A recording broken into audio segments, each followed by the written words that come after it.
আপনিও যদি ফেসবুকের স্টোরি হাইড করতে চাও তো কিভাবে করতে পারবে, আপনাদেরকে ফেসবুকটা ওপেন করে নিতে হবে।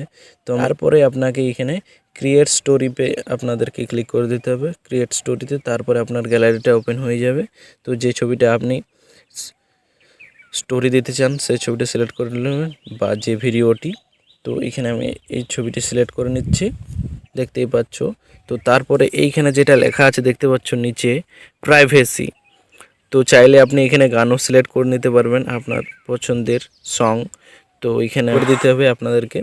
প্রাইভেসিতে ক্লিক করার পর দেখতে পাচ্ছ যেটা পাবলিশড আছে আপনাকে ফ্রেন্ডে ক্লিক করতে হবে।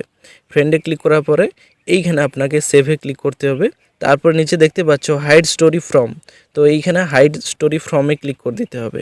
হাইড স্টোরি ফ্রমে ক্লিক করার পর এইখানে আপনি যে ফ্রেন্ডগুলোকে আপনি হাইড করতে চান সেই ফ্রেন্ডগুলোকে এখানে সিলেক্ট করে নেবেন। সিলেক্ট করার পর এইখান থেকে আমি ব্যাক চলে আসছি। ব্যাক